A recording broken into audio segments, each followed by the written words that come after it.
tetap mengacu pada normatifnya, aturan hukumnya. Aturan hukumnya seperti ini. Bagaimana pelaksanaannya di masyarakat? Nah, ini adalah empirisnya. Ya.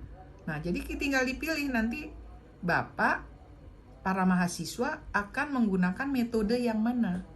Secara normatif yuridis saja, ya, jadi datanya itu hanya dari daftar pustaka saja, dari data pustaka saja, ataukah juga ingin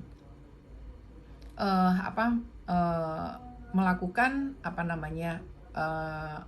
perbandingan, atau ingin mengetahui atau ingin mengkaji bagaimana penerapan aturan tersebut di dalam masyarakat.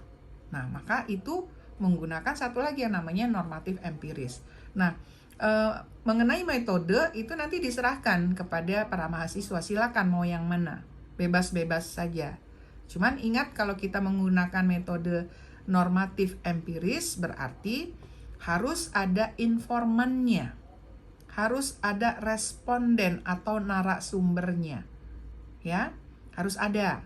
Tapi kalau normatif cukup artikel dan data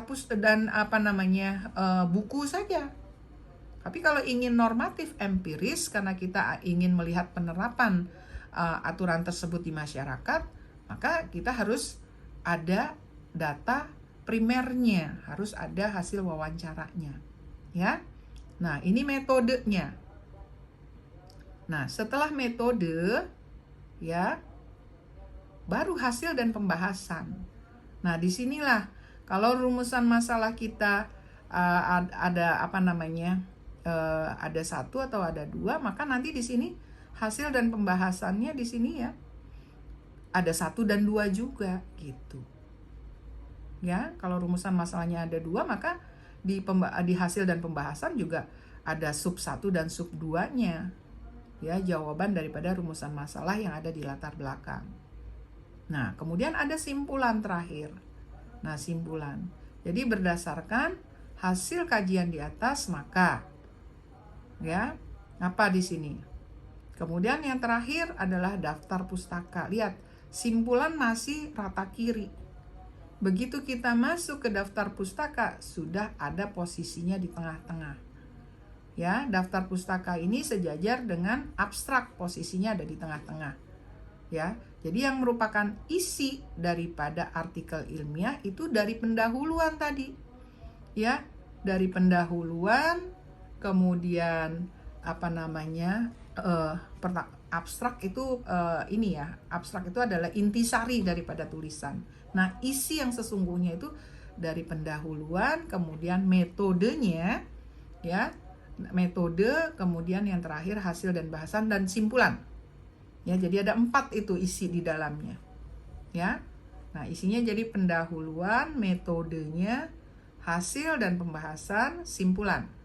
Ditutup dengan daftar pustaka. Nah, ini. Ya, lihat ditutup daftar pustaka. Ya. Nah, tadi seperti saya sampaikan tadi bahwa yang terakhir di sini tahun 2000, kalau untuk artikel dimintanya 5 tahun terakhir. Kalau buku masih dimungkinkan lewat dari 5 tahun terakhir. Karena tadi undang-undang, ya, seperti KUH Perdata itu kan lama. Bukunya buku terbitan lama. Bisa kita menggunakan buku terbitan lama. Nggak harus kita beli yang baru gitu, ya. Kan isinya juga tetap sama kalau KUH Perdata itu tidak ada perubahan. Nah, KUH Pidana. Nah, KUH Pidana yang baru sudah ada, tapi belum diberlakukan. Berarti kita masih menggunakan KUH Pidana yang lama. Begitu. Ya. Nah, lihat daftar pustakanya. Nah, di sini daftar pustaka antara buku dengan artikel tidak dipisah. Tapi kita nanti akan coba kita pisah, ya. Nah, contoh lihat, yang paling atas ini adalah buku. Ini paling atas adalah buku.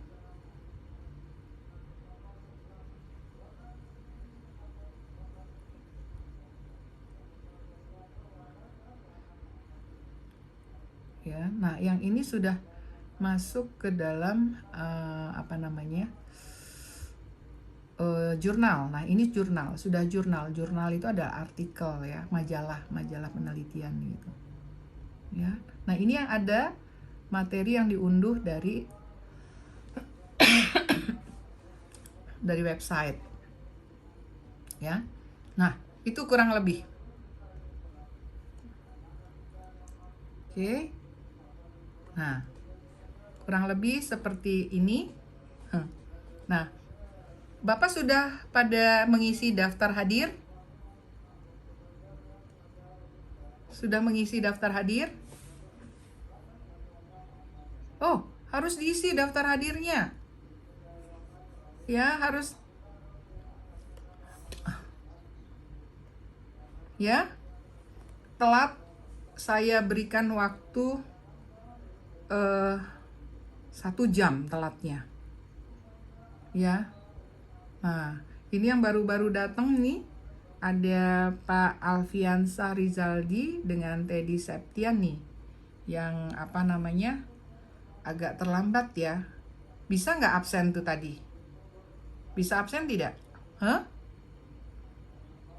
Sudah bisa? Oke. Sampai di sini ada pertanyaan?